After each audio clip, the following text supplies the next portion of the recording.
ابی القاسم محمد وعلی آلہ الطیبین الطاہرین المعصومین۔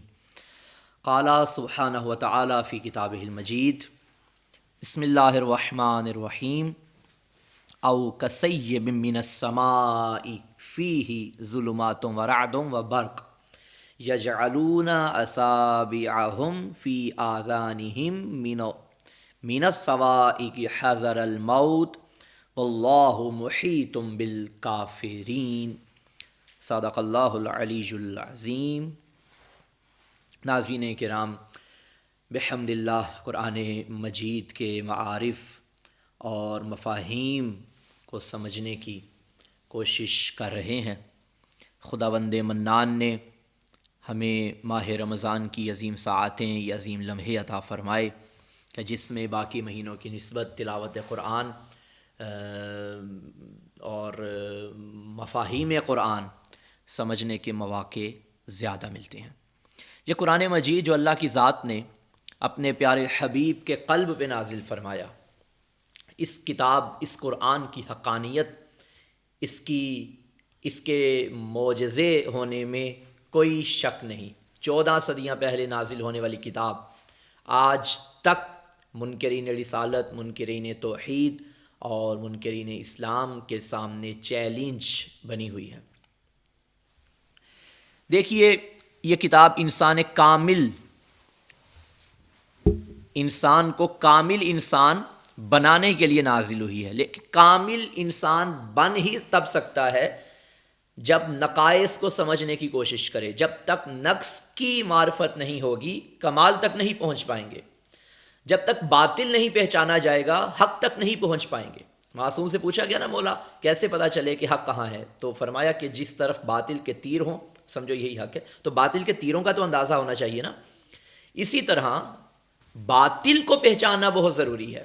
ہر شے اپنی ضد سے پہچانی جاتی ہے۔ حق باطل سے پہچانا جائے گا، باطل حق سے پہچانا جائے گا۔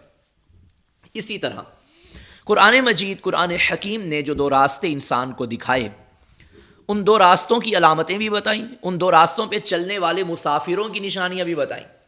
سورہ بقرہ کی ابتدائی آیات کی تلاوت ہم کر رہے ہیں، جس میں پروردگار عالم نے پہلے متقین کی علامتیں بتائیں، پھر کفار کی علامتیں بتائیں اور پھر منافقین کی علامتیں بتائیں۔ ابھی ہم منافقین کی علامتوں پہ رکے ہوئے ہیں، یعنی ابھی ہم یہ جاننے کی کوشش کر رہے ہیں کہ منافقین کے بارے میں خداوند منان نے کیا ارشاد فرمایا ہے۔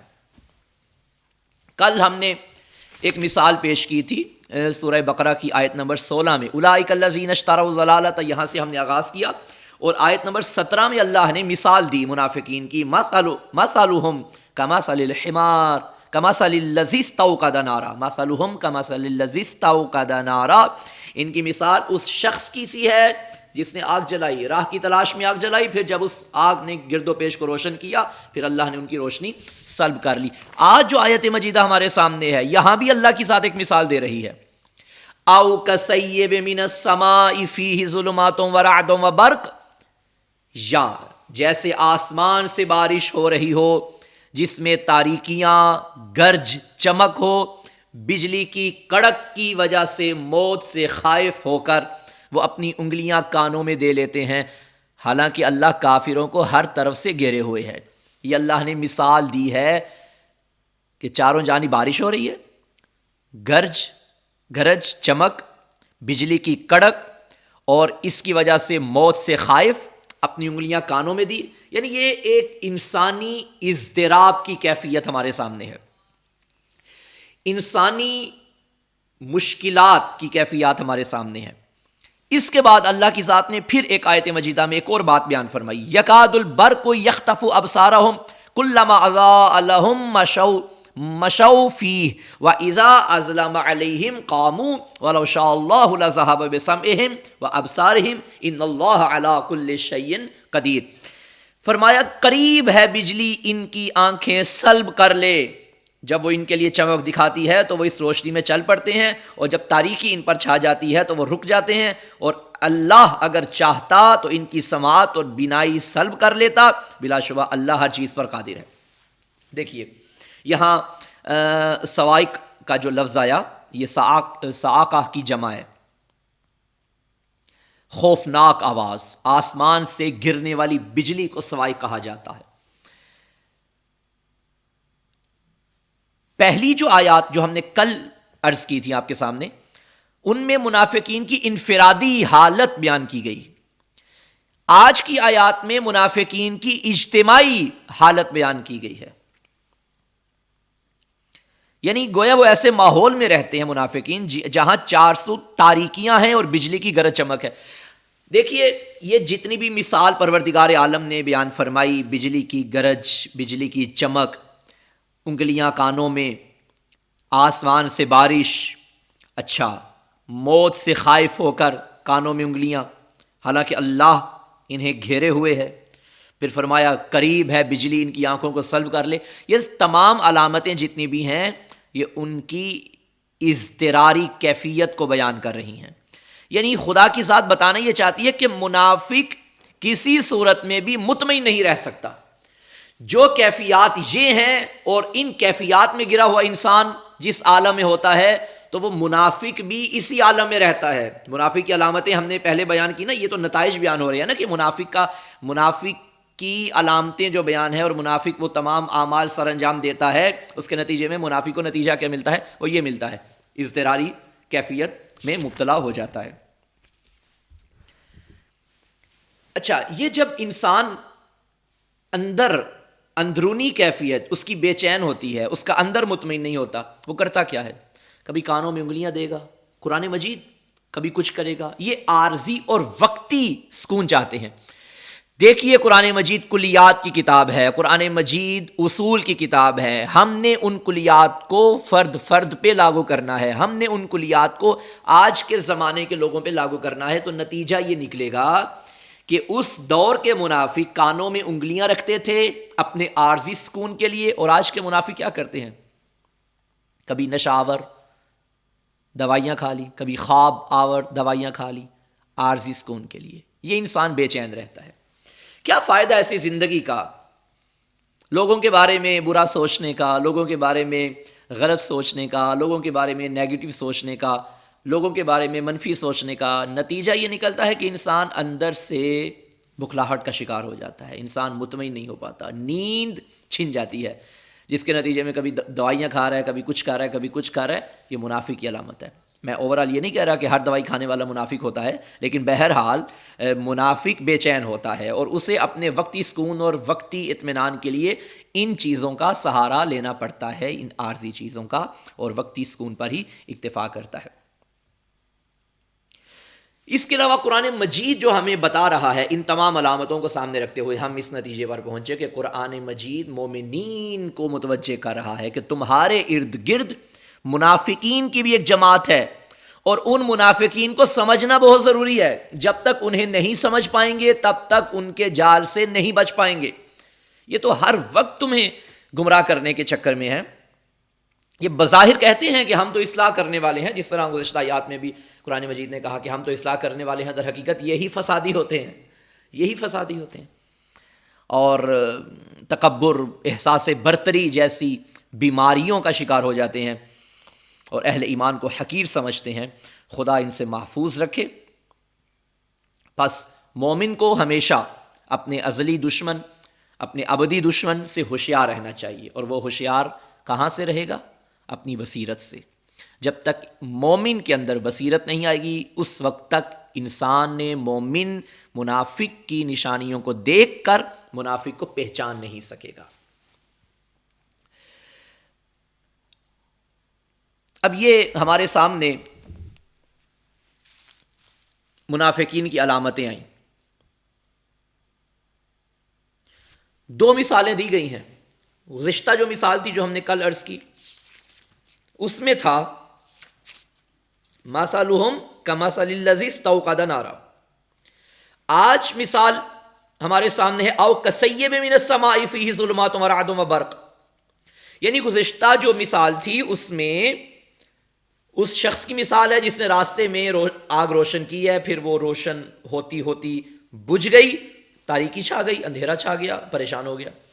آج ہمارے سامنے جو آیت آئی اس میں یہ ہے کہ جیسے آسمان سے بارش ہو رہی ہے جس میں تاریکیاں ہیں، گرج ہے، چمک ہے، بجلی کی کڑک ہے، آنکھوں میں انہوں نے انگلیاں، وہ کیفیت انفرادی تھی، یہ کیفیت ان کی اجتماعی ہے. یعنی منافقین اگر ٹولے کی شکل میں بھی ہوں، گروہ کی شکل میں بھی ہوں، تب بھی مضطرب رہیں گے، تب بھی پریشان رہیں گے. منافق پلس منافق پلس منافق پلس منافق از اکول ٹو منافق، 0 0 0 0، تو نتیجہ 0 ہی نکلے گا. منافقین زیادہ بھی ہو جائیں گے تو وہ اضطراری جو مضطرب ہے اندر سے، وہ مطمئن نہیں ہو سکتا.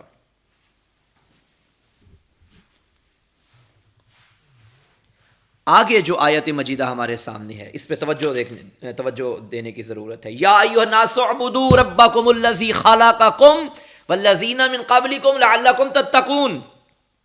اے لوگو، یہاں تک موضوع الگ تھا، ختم ہو گیا، اب نیا موضوع سٹارٹ ہو رہا ہے.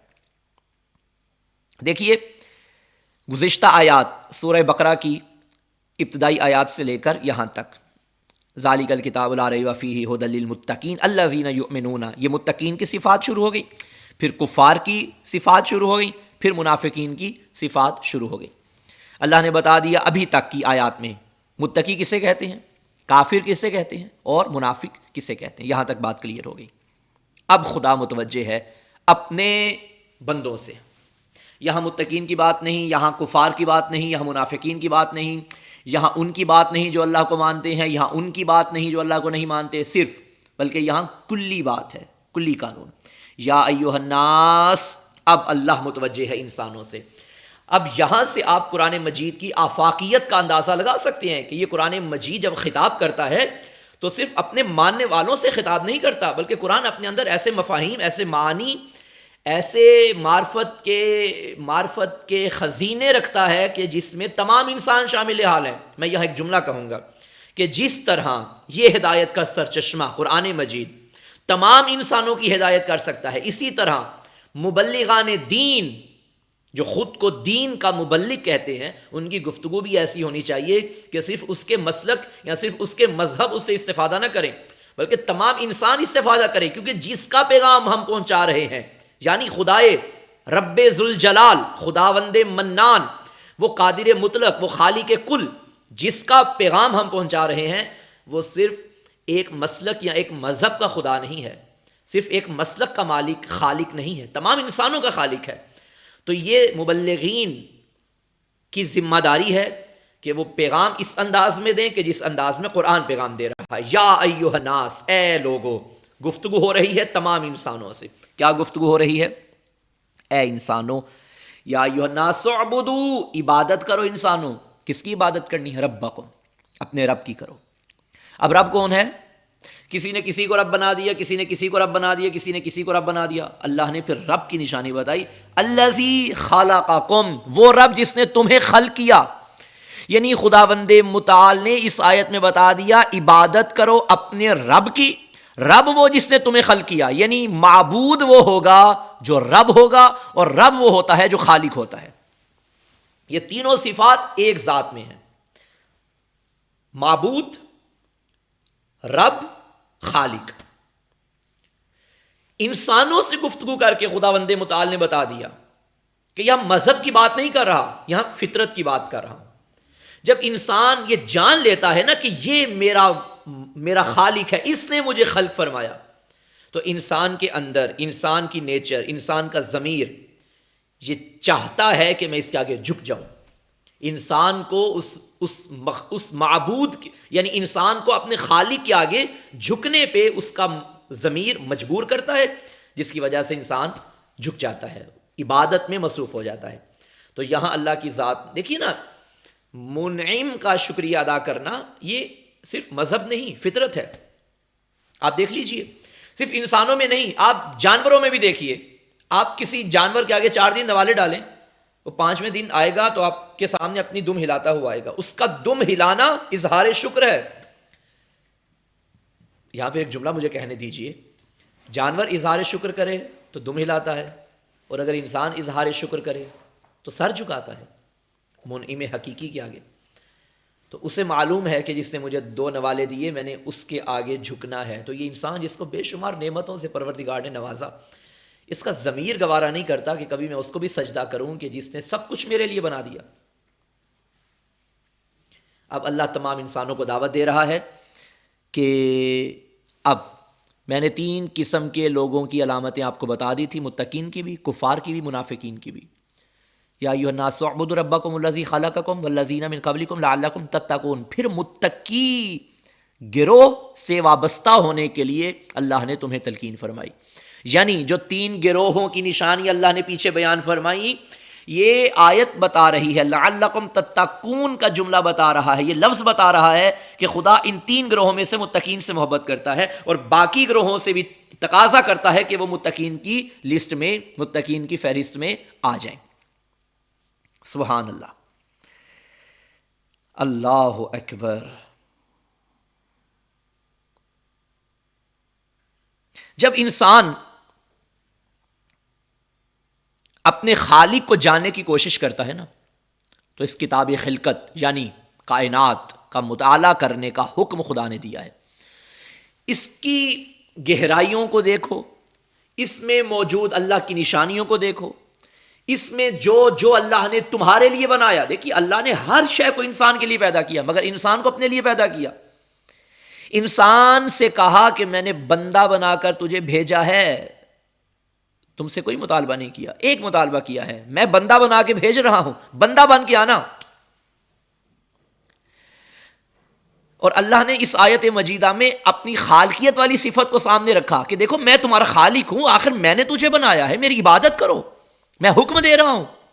کتنا سرکش ہے انسان کہ حق تو یہ بنتا تھا، اگر بالفرض وہ عبادت کا حکم نہ بھی دیتا، پھر بھی انسانی فطرت میں یہ شے موجود ہے کہ جب اسے معلوم ہو جائے کہ اس نے مجھے بنایا، یعنی عدم سے یہ مجھے وجود میں لایا، میں کچھ نہ تھا، اس نے بنایا، نیستی سے مجھے ہستی عطا کی، میں اس کے آگے جھک جاؤں. حق تو بنتا ہے نا.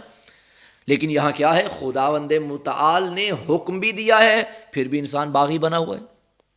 اور اللہ کی جتنی بھی صفات ہیں، بے شمار صفات، اس میں جو صفت خالقیت ہے نا، اس میں اللہ نے اپنی اس صفت کو بڑے اچھے انداز میں مختلف مقامات پہ بیان فرمایا. مثلا یہاں یا ایھا الناس اعبدوا ربکم الذی خلقکم، اپنے رب کی عبادت کرو جس نے تمہیں خلق کیا، خلقکم.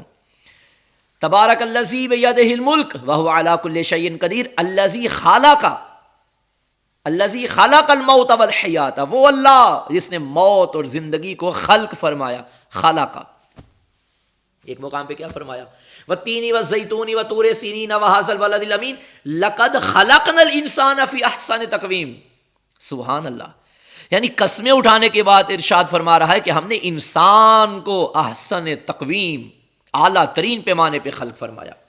اس کے علاوہ وہ سورہ دہر میں ارشاد خداوندی ہے کہ هل اتی علی الانسان حین من الدہر لم یکن شیئا مذکورا انا خلقنا الانسان من نطفۃ امشاج نبتلیہ فجعلناہ سمیعا بصیرا. یہاں بھی فرمایا انا خلقنا الانسان، ہم نے انسان کو خلق فرمایا، من نطفۃ امشاج، مخلوط نطفے سے، نبتلیہ، تاکہ ہم اس کو آزمائیں. یہاں بھی آزمائش، اور وہاں جو فرمایا خلق الموت والحیات لیبلوکم ایکم احسن عملا، زندگی اور موت، یعنی موت اور زندگی، خلق الموت والحیات، موت اور زندگی کو خلق کیا تاکہ یہ دیکھوں کہ تم میں سے اچھے عمل کون کرتا ہے، احسن اعمال کون سر انجام دیتا ہے. تو یہ جو مختلف مقامات پہ مختلف تعبیرات کے ذریعے اپنی صفت خالقیت کو بیان کیا، تو اس سے اندازہ ہوتا ہے کہ خدا تقاضا کرتا ہے کہ میں نے آخر تجھے بنایا ہے، اتنا تو حق بنتا ہے نا میری عبادت کرو، میں معبود ہوں تمہارا، میں رب ہوں تمہارا. اور پھر فرمایا والذین من قبلکم، صرف تمہارا خالق نہیں ہوں، تم سے پہلے جتنے آئے میں ان کا بھی خالق ہوں. یہ آیت مجیدہ انسان کو حکم دیتی ہے کہ انسان کی خلقت سے پہلے جتنی بھی مخلوقات آئیں، یعنی آفاقی مطالعے کی ضرورت ہے، ان مخلوقات کو جاننا بھی ضروری ہے. اللہ نے حکم دیا کئی مقامات پہ. اللہ کی ذات نے جب انسان سے گفتگو کی تو اس گفتگو کے دوران اس سے سابقہ گزشتہ آنے والے لوگوں کے بارے میں بھی بیان فرمایا. یہ آج کل ماہ سیام روزے آپ رکھ رہے ہیں, یقیناً علماء کرام سے آپ یہ آیت مجیدہ روزانہ سنتے ہوں گے, یا ایھا الذین آمنوا کتب علیکم الصیام کما کتب علی الذین من قبلکم, جس طرح تم سے پہلے والے لوگوں پر روزے فرض کیے گئے تھے. یعنی خدا چاہتا ہے کہ صرف تم پر, یہ مت سمجھنا کہ تم پہ میں جبر کر رہا ہوں, میں تمہیں اس مشکل میں ڈال رہا ہوں, نہ, تم سے پہلے والے لوگ بھی اسی لائن پر تھے اور وہ تقویٰ کی منزل پر پہنچ کے لعلکم تتقون. اور اس آیت میں بھی ہے لعلکم تتقون, خدا ہمیں متقی دیکھنا چاہتا ہے. ادھر بھی فرمایا کہ میں نے تمہیں خلق کیا جس طرح تم سے پہلے والے لوگوں کو خلق کیا تھا, لعلکم تتقون, تاکہ تم متقی بن جاؤ. اپنے معبود کو اپنا خالق سمجھ کے, اپنا رازق سمجھ کے عبادت کرنا, یہ انسان کو تقویٰ کی منزل پر پہنچا دیتا ہے. ابھی گفتگو سے قبل شاہ صاحب سے بھی بات ہو رہی تھی. آج کل دیکھیے, روزہ آیا تھا ہمیں متقی بنانے کے لیے. روزہ ایک ڈھال ہے, اس نے ہمیں بتانا ہے نیکی کا راستہ کون سا ہے, بدی کا راستہ کون سا ہے, واجبات کیا ہیں, محرمات کیا ہیں. اس روزے نے ہمیں بتانا ہے. روزانہ ہم سن رہے ہیں علماء کرام سے کہ یہ روزہ صرف بھوک پیاس کا نام نہیں ہے, بلکہ اس کے مقاصد کچھ اور ہیں. بھوک پیاس ایک ذریعہ ہے, اصل مقصد کچھ اور ہے, اور مقصد تک, منزل تک نہیں پہنچے تو صرف بھوک پیاس تک ہی رہے تو فائدہ کیا. روزہ تو آپ نے رکھ لیا مگر وہ مقصد آپ حاصل نہ کر پائے. روزہ رکھا, نماز نہ پڑھی, روزہ رکھا, دیگر واجبات ادا نہ کیے, روزہ رکھا, جھوٹ سے اجتناب نہ کیا, روزہ رکھا, غیبت پھر بھی کر رہے ہیں, روزہ رکھا, مومن بھائی کا حق پھر بھی نہیں دے رہے. اب مجھے یہ بتائیے کہ اتنا سرکش ہو گیا انسان. ٹھیک ہے باقی 11 مہینوں میں تمہاری توجہ نہیں تھی, اس مہینے میں روزہ اللہ نے واجب اس لیے کیا لعلکم تتقون. اور متقی یعنی تقویٰ کی مختصر ترین تعریف یہ ہے واجبات ادا کرے, محرمات سے اجتناب کرے. تو ابھی تک تو ہم واجبات کی ادائیگی تک نہیں پہنچے, تو تقویٰ کی منزل پر کیسے پہنچ پائیں گے؟ لعلکم تتقون, مقصد روزہ کو سمجھنے کی ضرورت ہے. متقی بنے, متقی متقی متقی. اور ھدی للمتقین, قرآن متقین کی ہدایت کرتا ہے. تو جب تک ہم روزے کے ذریعے تقویٰ کی منزل پر نہیں پہنچ پائیں گے, دیکھیے میں سمجھتا ہوں کہ انسان 11 مہینوں میں خدا نخواستہ سرکش رہا ہو نا پروردگار کا, بغاوت کرتا ہو, خدا کے واجب کردہ اعمال سے جان چھڑاتا ہو, پھر اللہ نے اسے ایک سہارا عطا کیا ہے, اسے ایک بونس کے طور پہ ایک مہینہ عطا کیا ہے. 11 مہینے اپنی مرضی کر لی نا, پریشان نہ ہو, میں نے 1 مہینہ تجھے دے دیا, میں نے شیطان کو قید کر لیا. جو تمہیں گمراہ کرتا تھا نا, جو تیرے پاس بہانہ تھا کہ میں جوان ہوں وہ مجھے گمراہ کرتا ہے, اس کو بھی میں نے جکڑ لیا. اب آ جا میری بارگاہ میں. اب بھی انسان کو توفیق نہ ہو مصلی پہ جانے کی. بھئی عجیب بات ہے, یعنی اس کا مطلب ہے کہ وہ شیطان تو بند ہے, یہ پھر اندر کا شیطان ہے جسے ہم نے خود بند کرنا تھا, وہ ہم نہ کر پائے. شیطان کا کام گناہ کروانا نہیں ہوتا, یہ سمجھیے. شیطان کا کام کیا ہے؟ یوسوس فی صدور الناس, لوگوں کے دلوں میں, لوگوں کے سینے میں وسوسہ پیدا کرتا ہے. جسٹ بس وسوسہ. شیطان کا کام ہے بس وسوسہ پیدا کرنا, کوئی عمل شیطان نہیں کرواتا انسان سے. ہم مسجد میں جا رہے تھے, شیطان نے بازو پکڑا, واپس آ جاؤ, مسجد میں نہ جانا, ایسا نہیں کرتا شیطان. اذان ہو رہی ہے, ہم بستر پہ سوئے ہوئے ہیں اور شیطان نے ہمارے اوپر ہاتھ رکھ لیے, بھائی خبردار اٹھنے کی کوشش کی تو مار دوں گا. نہیں, ایسا نہیں کرتا. ایک خیال پیدا کرتا ہے, ایک وسوسہ پیدا کرتا ہے. مجھے بتائیے, ایمان سے بتائیے, اگر تو ہم متقی ہیں, متقی اللہ کے پسندیدہ بندے, اللہ کی پسندیدہ مخلوق, اگر ہم متقی ہیں, ادھر شیطان روک بھی نہیں رہا عملاً, صرف وسوسہ پیدا کر رہا ہے. ہمارے اندر اتنی روحانی طاقت بھی نہیں کہ ہم اپنے عمل کے ذریعے, اپنے ان اعضاء کے ذریعے کہ جن میں تقویٰ ہے, ہم اس کے ذریعے اس شیطان کے وسوسے کا مقابلہ کر سکیں. تو اس کا مطلب ہے ہم ایمان میں اس قدر کمزور کہ شیطان کے وسوسے کا مقابلہ نہیں کر سکتے. اللہ اکبر. کہاں جائیں گی وہ باتیں لعلکم تتقون؟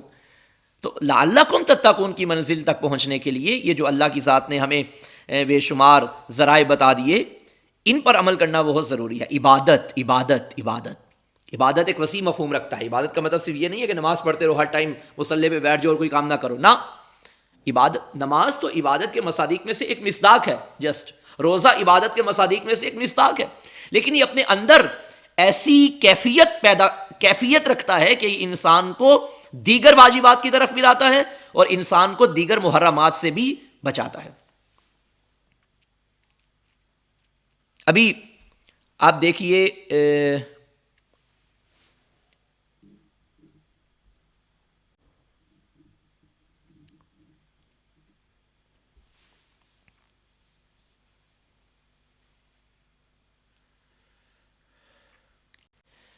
انسانی خلقت کا مقصد کیا؟ عبادت. وما خلقت الجن والانس الا لیعبدون. ادھر بھی انسانوں کی خلقت کی بات ہے، صرف مسلمانوں کی بات نہیں ہے، یہودیوں کی بات نہیں ہے، عیسائیوں کی بات، انسانوں کی خلقت. اور ادھر بھی فرمایا یا ایھا الناس. تقریباً قرآن مجید میں کم و بیش 20 مرتبہ اللہ کی ذات نے انسانوں سے خطاب کیا ہے. یعنی کتنی آفاقی کتاب ہے یہ صرف گروہوں پر مشتمل، مسلکوں پر مشتمل، مذہبوں پر مشتمل، جو ہم شکار ہو گئے، فرقوں میں بٹ گئے کہ قرآن ہمارا، قرآن ہمارا، قرآن ہمارا. قرآن سب کا ہے کیونکہ وہ خالق سب کا ہے. اس نے سب کو بتایا، اس نے سب کو پیدا کیا، اس نے سب کو خلق فرمایا. جب اس نے سب کو خلق فرمایا ہے تو اس نے جو پیغام بھیجا ہے وہ بھی سب کے لیے ہے.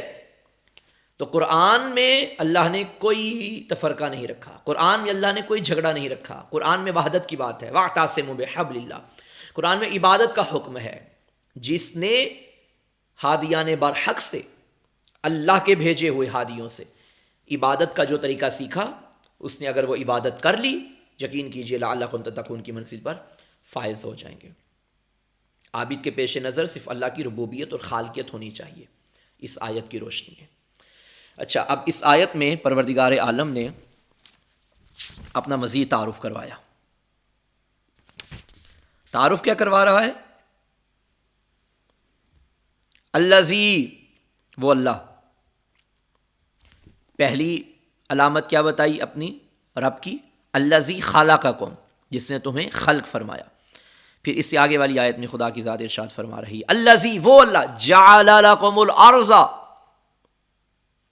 وہ اللہ جس نے تمہارے لیے زمین کو قرار دیا فراشا، بچھونا، فرش، جہاں انسان استراحت کرتا ہے، جہاں انسان آرام کرتا ہے، فراش. والسماء بناء، اور آسمان کو چھت بنا دیا. وہ اللہ جس نے صرف تمہیں خلق نہیں فرمایا بلکہ تمہاری آسائشوں کے انتظامات بھی کیے. اب خدا بتا رہا ہے کہ دیکھ انسان، میں نے تیرے لیے کیا کیا کیا. یہ زمین بنایا تیرے لیے، آسمان کو خلق کیا تیرے لیے.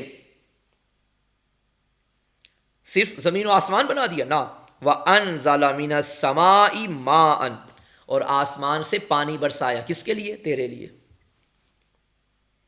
فَأَخْرَجَ بِهِ مِنَ الثَّمَرَاتِ رِزْقًا لَكُمْ، یہ جو پانی برسایا نا، پھر اس سے تمہاری غذا کے لیے پھل پیدا کیے. زمین کو بچھونا بنایا، آسمان کو چھت بنایا، پھر آسمان سے پانی برسایا، پھر اس کے ذریعے کیا کیا؟ تمہاری غذا کے لیے پھل پیدا کیے. فلا تجعلوا للہ اندادا وانتم تعلمون، بس اب تم جانتے ہوئے بھی، جان بوجھ کر بھی کسی کو خدا کے مد مقابل نہ لے کر آؤ.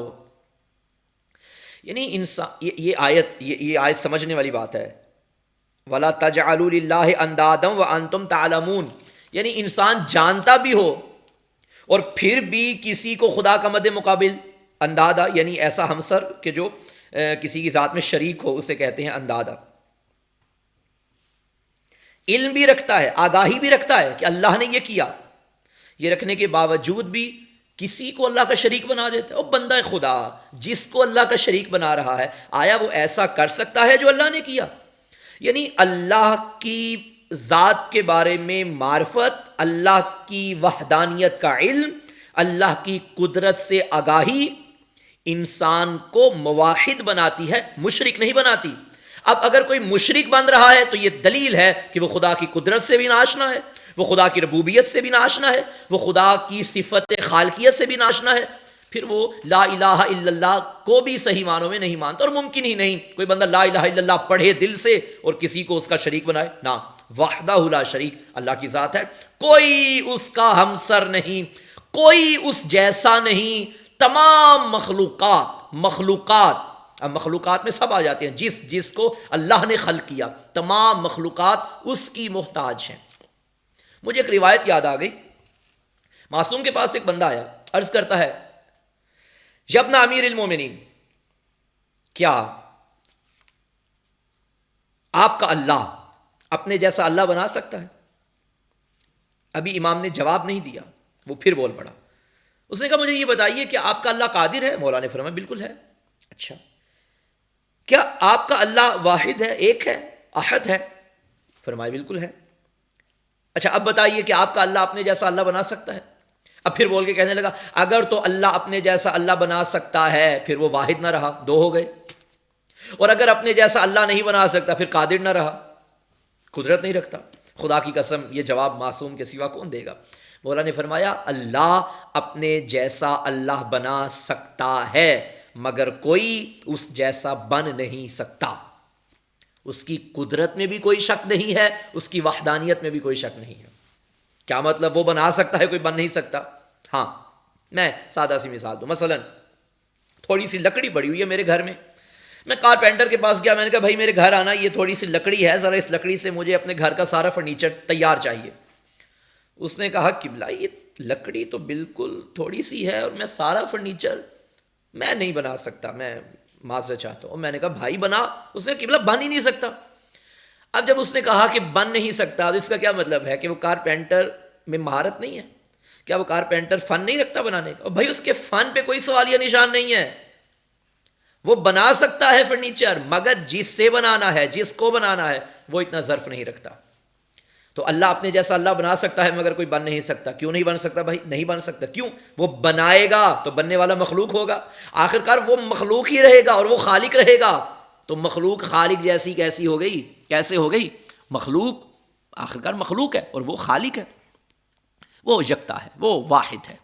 تو اللہ کی معرفت، آپ نہج البلاغہ، بات لمبی نہ ہو جائے، نہج البلاغہ کا پہلا خطبہ پڑھیے سامعین، پہلے خطبے پہ غور کیجئے، اللہ کی ذات کی معرفت مولا امیر نے، مولا کائنات نے، مولا امیر نے کس طرح کروائی۔ اللہ اکبر۔ تو جب اللہ کے بارے میں انسان جان لیتا ہے تو اس کا یہ علم، اللہ کی معرفت اسے موحد بناتی ہے، مشرک نہیں بناتی۔ اور اگر خدا نخواستہ کوئی شرک کرتا ہے تو در حقیقت وہ خدا کی معرفت سے بہت دور ہے۔ اب اس آیت مجیدہ میں اللہ رب العزت نے انسان کو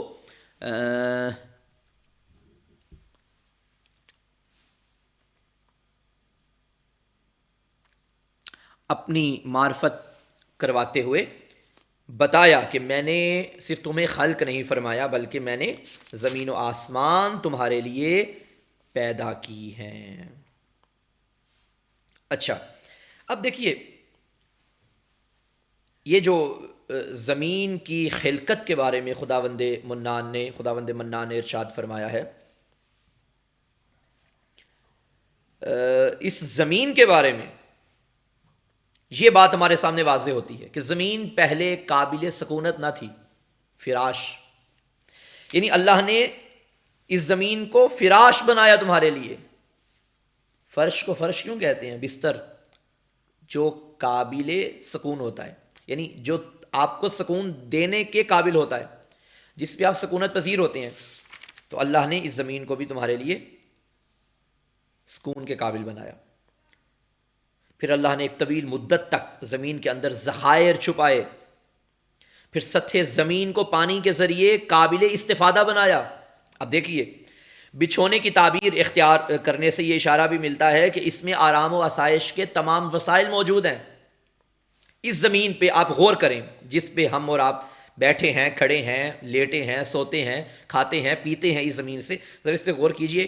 نہ تو اسے اتنا سخت بنایا ہے کہ یہ دانہ ہی نہ اگا سکے، اور نہ اتنا نرم بنایا ہے کہ زمین کے اوپر انسان کھڑا ہو تو اندر چلا جائے، اندر بھی دھنس جائے، ایسا بھی نہیں بنایا، اور اتنا سخت بھی نہیں بنایا۔ یعنی جیسا اللہ نے زمین کو بنایا، زمین کو بننا ہی ایسا چاہیے تھا۔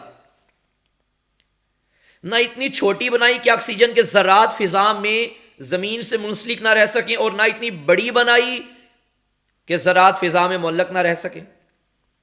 یہ جو زمین جس حرکت میں ہے اس وقت، اور جو رفتار زمین کی چل رہی ہے، آپ تھوڑی دیر کے لیے تصور کیجئے، یہ زمین کی محوری حرکت اور زمین کی موجودہ رفتار اگر اس سے سست ہوتی، کم ہوتی، تو کیا ہوتا؟ دن اور رات بھی کئی گنا بڑے ہوتے۔ اگر یہ کئی گنا سست ہوتی تو دن اور رات بڑے ہوتے۔ دن کو گرمی اور رات کو سردی کی شدت سے جاندار مر جاتے۔ جتنی سردی ہمیں لگتی ہے اس سے زیادہ ہو، یا جتنی سردی جس علاقے میں آتی ہے اگر اس سے زیادہ ہو، کیا ہم متحمل ہیں برداشت کرنے کے؟ نہیں ہے۔ جس علاقے میں جتنی گرمی پڑتی ہے اگر اس سے زیادہ ہو، متحمل ہوں گے؟ نہیں ہوں گے۔ اس زمین کو اللہ نے اس اینگل میں رکھا۔ پس اس آیت مجیدہ میں جعلکم لکم الارض فراشا، اس زمین میں جو اللہ نے ہماری راحت کا سامان رکھا ہے، یہ دلیل ہے کہ اس میں بے شمار اسرار موجود ہیں، اس میں بے شمار راز موجود ہیں کہ جنہیں کما حق انسان پہچاننے سے قاصر ہے۔ بس ان آیات کی روشنی میں ہم اس نتیجے پر پہنچے کہ سورہ بقرہ میں ابتدائی آیات اللہ نے متقین کی صفات بتائیں، پھر کفار کی صفات بتائیں، پھر منافقین کی صفات بتائیں، پھر اللہ نے انسان کو ایک دعوت عام دے دی، انسانیت کے لیے ایک پیغام دے دیا، چھوڑو ان گروہوں کو، اس گروہ کی طرف آؤ جو میں نے پہلے عرض کیا، جس کا میں نے تمہیں پہلے تعارف کروایا۔ وہ کون سا گروہ؟ متقین کا گروہ، وہ صاحبان تقویٰ کا گروہ۔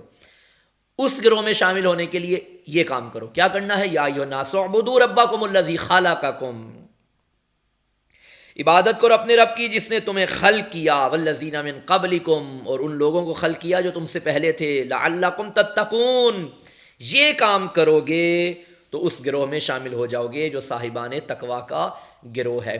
بس سامعین محترم، ناظرین کرام، خداوند منان آپ کو سلامت رکھے، آپ کی محبتوں کا بہت شکریہ۔ اللہ کی ذات نے انسان کو بنایا ہے، انسان سے تقاضا کرتا ہے وہ اللہ کہ انسان میرا عابد بن جائے تاکہ متقی بن جائے۔ منزل ہماری تقویٰ ہے، ہر عابد متقی نہیں ہوتا، ہر متقی عابد ہوتا ہے۔ بعض ایسے عابدین ہیں جو بظاہر عبادت کرتے ہیں مگر تقویٰ کے قریب تک نہیں گئے، اور تقویٰ تک پہنچنا ناممکن ہے جب تک عبادت نہ کریں گے۔ کیوں؟ ہم نماز پڑھتے ہیں، ہم روزہ رکھتے ہیں، ہم حج کرتے ہیں، جب تک ان عبادات کے مقاصد کو نہیں سمجھیں گے ہم منزل مقصد تخلیق تک نہیں پہنچ پائیں گے، ہم منزل انسانیت تک نہیں پہنچ پائیں گے۔ وہ منزل جہاں پہنچ کے انسان کامل بنتا ہے، وہ منزل کہ جہاں خدا ارشاد فرماتا ہے لَقَدْ خَلَقْنَا الْإِنسَانَ فِي أَحْسَنِ تَقْوِيمٍ، اس منزل تک پہنچنے کے لیے تقویٰ بہرحال ضروری ہے، اور اس تقویٰ کو حاصل کرنے کے لیے اللہ نے ایک ذریعہ ہمیں روزہ بھی قرار دیا ہے، ہمیں عطا کیا ہے ایک نماز، عبادت، یہ تمام چیزیں تقویٰ تک پہنچاتی ہیں۔ انشاءاللہ کل اسی سے آگے ہماری گفتگو ہوگی۔ آپ تمام احباب کا شکریہ۔ خداوند منان ہمیں صحیح معنوں میں معرفت قرآن حاصل کرنے کی توفیق عطا فرمائے، عارف قرآن بننے کی توفیق عطا فرمائے، اور یہ عظیم کتاب کہ جو تمام انسانوں کی ہدایت کے لیے اس زمین پر آئی، اللہ کے پیارے حبیب کے صدقے میں، پیارے حبیب کے توسل سے اللہ ہمیں اس کتاب کی معرفت عطا فرمائے، اور اس کتاب میں دی گئی ہدایات کے مطابق اپنی زندگیاں گزارنے کی توفیق عطا فرمائے تاکہ دنیا و آخرت میں ہدایت و نجات کا سامان بن سکے۔ والسلام علیکم ورحمۃ اللہ وبرکاتہ۔